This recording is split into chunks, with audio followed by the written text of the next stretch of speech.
WNST, Towson, Baltimore around here, and it's kind of like one of those Godfather episodes. Every time I try to get out of talking sports and mix some rock and roll and some other things in here, they suck me back in with NFL free agency, with Tiger Woods on an interesting Sunday in the early spring, and of course with bracketology and our friends down in Catonsville. This guy's not far from Catonsville over there on Security Boulevard, but certainly the side of champions right now as UMBC headed to the brackets and Dennis Koulatsos headed to the WNST studios on this Thursday to talk about that and everything else. You'll be right in the middle of all the bracket stuff going on Thursday, Den, but the UMBC thing, at least it buys us 4 days of a little bit of hope and certainly a lot of fun going on your side of town, right?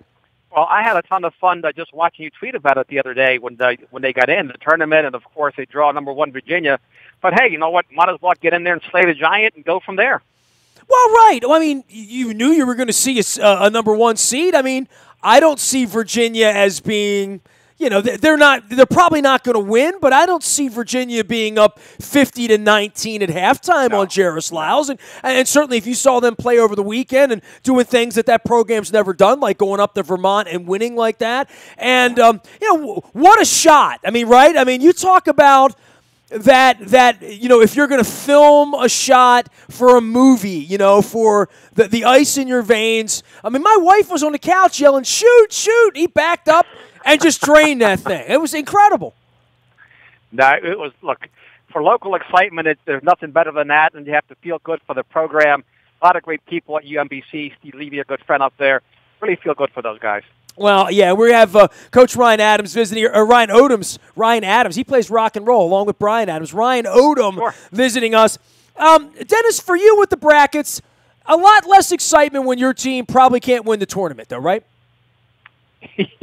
Yeah, no question about that. But look, there's nothing like March Madness, just how the fans get into it, and I think it just, there really is nothing like it. Well, I mean, I took Xavier all those years, and now they're a 1 seed. And I got to be honest with you, I have not watched a whole lot of ACC basketball this year. I watched a lot more Big Ten. I guess maybe I gravitate toward maybe watching a Michigan State or a Purdue game after Maryland plays. Some nights the TV just stays on, kind of like when I'm watching the Caps or whatever. I watch the post game, and the Big Ten. 4 teams in the tournament. The ACC gets 9 teams in. And yet I've talked to people who really like Purdue, really like Michigan. Lee Klein came on earlier and said he likes the way Michigan's playing right now. Okay. Look, everybody's going to have their favorites. And just like in all sports, the teams that get hot stay hot towards the end. And look, momentum is a force multiplier, as Coach Billick likes to say. But for me, look, it's hard to pick against the number 1 seeds or number 1 seeds for a reason, year in and year out. Well, as long as Duke loses, I feel good about the whole tournament, Dennis. Dennis Koulatsos joining us here from Coons Ford to Security Boulevard. What's going on out on your part of the world? I mean, we have the thaw coming here now, right? Like this changes the thoughts about convertibles and such, right? Yeah, we have. We have all kind of great vehicles out of here ready. The Mustangs are selling real well. But the SUVs are the big story, Nestor, because gas prices were down so low, and it gives the average consumer a lot more buying power. So the SUVs, they've taken over vehicle sales in America. I did not know that. Dennis, this is what I learned. I learned about cars with you, and certainly about free agency and the draft and the combine. This is your wheelhouse, what you love. All the tampering, the pre-tampering. Yeah. It's been an incredible week and a half since I left Indianapolis to see the Cleveland Browns and Tyrod Taylor and Richard Sherman and the San Francisco 49ers and where the Rams are with dealing and the Eagles and signing players and teams jettisoning players for perhaps political reasons, perhaps team unity issues, perhaps salary cap issues, or a little bit of all of the above. But it's been a tumultuous, rare couple of weird weeks before even the tampering begins, Dad. Yeah, what I thought was fascinating was the fact that it was the Ravens and the Browns in contention for Jarvis Landry services. So the Ravens were runners-up, but they still need a wide receiver. Allen Robinson and Sammy Watkins. I mean, who could it be? But they're definitely not done. They've got to do something. But the clock is ticking against them, and we'll see what happens. But they've got to be able to address that wide receiver position. And rumors are they're talking to Tavon Austin maybe. And look, they've got to get someone. The Torrey Smith thing's kind of interesting, right? That he goes to Carolina. money. It's just, they were interested in Torrey by the sources that I talked to, and the money was too great for him to pass up to go to the Panthers. He wanted to come back to Baltimore, but Baltimore could not make him the kind of offer that Carolina did. Well, this is the week where you find your value, right? Like we always talk, Luke and I walk around Indianapolis, a place you're never going to go with us. But when the Combine goes to L.A., you'll walk around and you'll see. L.A., you won't be able to walk around and see. Everybody will just escape in L.A. In Indianapolis, literally you see agent and team representative sitting and chatting over coffee in booths, literally, or, in bars, in restaurants, everywhere. And all of this value gets set weeks ago, and then the gate opens this week, and we'll see the tampering in the signing period. But, I don't see any link for the Ravens to be spending money this week on a wide receiver. Do you? No, I don't see it either. And before I forget, Nestor, the interest in the NFL draft is going to be at Dallas Stadium this year. 187,000 people have applied, which is insane. I can't imagine them putting 110,000 folks in that stadium for the Texas Stadium for the NFL draft. But you know what? It may happen. That thing has become incredible, but I think it's more of the festival, right? I mean, it's more of like the Preakness coming to your town one time. This year only. It's going to move to 10 other places, 15 other places. I mean, Philadelphia got their taste, and that was wonderful. Chicago got its, but it's not going back to either one of those places.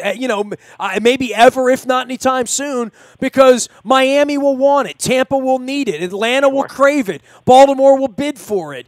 Charlotte would love to have it. Any place where the weather's not insane, but I think that it wouldn't stop them from putting it indoor in Minnesota one year when that time came. And I don't know that Baltimore will ever get it because we don't have the sunshine that in Arizona or in L.A. I mean, I bet every 5 years they'll do it out in L.A. just to circle that stadium out there in Inglewood, right? Yeah, no question about it, but it's almost like a national holiday for the draftniks. But again, the fan interest, when you think about what the event is, it's incredible that you can have that many tickets sold in the stadium that size just to watch college players go to certain teams. It's incredible. Dennis, for you with the Ravens offseason, I'll be succinct. You and I have these conversations once or twice a week about them and a variety of other issues. Now that the little red light's about to go to green, like when you're eating at the Brazilian steakhouse and you're like, all right, lights are on, let's what do you need to see them do systematically? 5 things that they have to do between now and June 1st.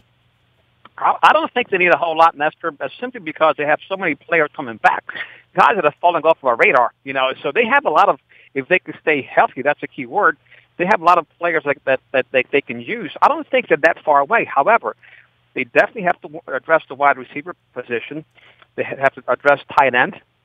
Take a look at the offensive line, inside linebacker, and free safety. So I think those are the 5 areas I'd like to see this team get after. I think they have enough at running back. I think they have enough defensive linemen, cornerbacks, et cetera. But, wide receiver, tight end, O-line, inside linebacker, preferably a guy that can cover tight ends, and a free safety. I'd be good with that. That's why, for me, number 16 in the draft doesn't have to be a wide receiver. It could be a free safety like Derwin James. It could be an inside linebacker like Roquan Smith. They can still address the wide receiver position in the 2nd, 3rd, and 4th round, but they really have to pay attention to these areas. So aside from inside linebacker and free safety, I'd like to see them do nothing else except fix the offense. It'll sell tickets. It'll energize the fan base, put families in the seats, and make the Ravens competitive. I think they have a good coaching staff. I think they do coach the players up. Look, the division's going to be tougher with Cleveland making some moves, and Pittsburgh still Pittsburgh, and the Bengals now with Marvin Lewis with a 2-year deal. That's going to be a very tough division to compete in. Well, I would say this on the wide receiver thing, and there's a lot of fields of thought. You can read that on an internet comment near you as well, but I don't know that the perception of them is going to change with drafting a 2nd and a 4th round pick. I don't even know if the perception of them changes getting Ridley. Let's just say Ridley falls to them at 16, or they pull a shenanigan and trade up to 12 because they want him that bad and they feel like it's there and the value, whatever.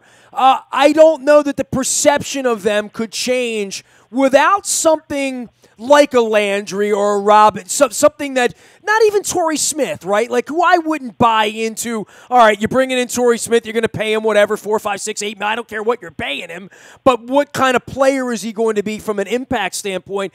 I don't know that we've met that guy who's going to be the 80 to 100 catch guy, and I don't know that that's a sellable item to me as a second and a third round draft pick. I don't know that that's a sellable item to me if you get Ridley, quite frankly. Yeah, well, look, Ridley has slid down the draft boards. He didn't have a great combine. DJ Moore, there's a player that look, he's got great hands. He can catch the ball. Is he worth it at number 16? Mel Kiper Jr. thinks he is. I'm not so sure, but there's a local guy that can come in and hopefully get some chemistry going with Flacco. And do something. That there's some tight ends in the draft that can excite the fan base. And look, I hear you. They haven't made the big splash, and I'm not sure that Jarvis Landry was a big splash. I mean, he's a possession receiver. He's a chain mover. But again, I don't know if he would have been enough. Dude, if I got to go paying him $14 million, does he make my team $14 million better? I mean, no, dude, his name's Landry. It's not, Moss right. or Owens, right? No, literally. I'm with you. I thought it was way too much money for him. But look, Cleveland's they have the money. It wouldn't shock me if the Browns went out and got Allen Robinson or Sammy Watkins. I don't think they're done yet. But that's what happens when you stink forever and you're able to accumulate $110 million in cap space. There's a reason why they're the Browns, and they're still the Browns. For all the talent that they're accumulating and acquiring, keep in mind, Hugh Jackson, I think, is 1-32, whatever the record is the last few years. So they're still the Browns until further notice. Will they get 5 or 6 wins this year? Yes. I just hope 0 of those wins come against the Baltimore Ravens. They're still the Browns until further notice. Tweet that out, Dennis. That's good stuff for you out at SSV. Dennis will be here on Thursday with that and all sorts of other things, getting you ready for March Madness over the weekend and UMBC. You flying? It's tough with UMBC because their colors are black and gold, and you got to be careful with that around here. But I think for the next 4 days, flying a UMBC banner over there on Security Boulevard at Coons Ford, that makes all the sense in the world. You got UMBC grads on your staff over there for sure, right? Oh, absolutely. UMBC, we have Tassin. I got to give a shout out to my Tigers. They took down the lacrosse team. They took down Ohio State 7-6. They're also black and gold, but they're the right color, black and gold. My alma mater. All right. Well, the Tigers are not get caught by the tail here this week. UMBC, it's dogs. It's all hounds here this week. All hounds. Okay, we'll work for the hounds. We'll get down to Charlotte. Hey, we were talking about Charlotte and the trip, and if you're a UMBC fan and getting down there, boy, Friday night, 9:30, I think some people are going to make that trip, Dennis. Well, I think so, too. I think it's a very short trip, and look, a very short. You can drive there even if you don't feel like flying, so you can get there if you want to. Yeah, and it reminded me that the Ravens are playing in Charlotte this year, and that reminded me when Torrey Smith signed with Carolina that we're going down there. So, we're going to do a football trip down there. Are you doing the Ray Lewis trip with us or not? Come on, you got to come out to Canton with us. You know what? I'm taking it under serious consideration. Got to get the green light from the missus, but really? I think it's a good shot way to go. Yeah, you're thinking about it. Absolutely. Wow. Okay. It's a heck of an event. It's Ray Lewis in the Hall of Fame. It's nothing better than that. Have you ever been to the Pro Football Hall of Fame? I have not. It's a bucket list item. I know you've been there many times, but I'd like to go. All right. Well, we'll gladly take you out there. I got people signing up all the time. We've got 3 different ways to go: 1-day trip, 2-day trip, 3-day trip. So we'll get you out there. And here's the really cool part, Dan. And I would say this to anybody like you who has it on their bucket list and hasn't done it.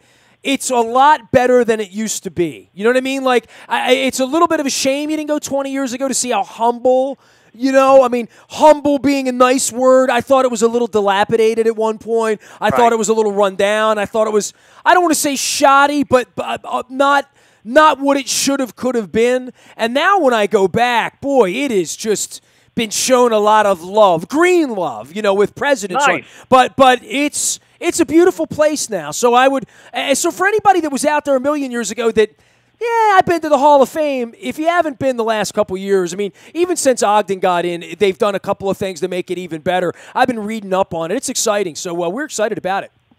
Great stuff, Nestor. I know that a lot of my friends are going on this trip and looking forward to it. All right, man. We'll see you on Thursday. You got it. Be well. Thank you. Keep the faith. There he goes. Dennis Koulatsos of Coons Ford of Security Boulevard. You can find him out at the SSV on WNST each and every Thursday from 3 until 5. I've been having fun playing with my my Oriole early bird schedule here on the air. So we're going to talk some baseball around here.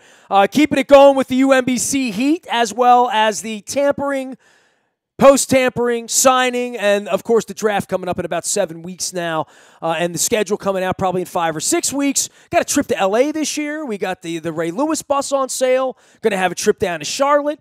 It's going to be a good year for road trips. So toss me an email anytime, anywhere, nasty@WNST.net. The road trips tab at WNST.net tells you more as well. We're out on Facebook, Twitter, LinkedIn, Snapchat, Instagram, streaming live on our Facebook as well as our YouTube WNSTV channel. We are WNST.net, AM 1570, and WNST Towson, Baltimore, and we never stop talking Baltimore sports.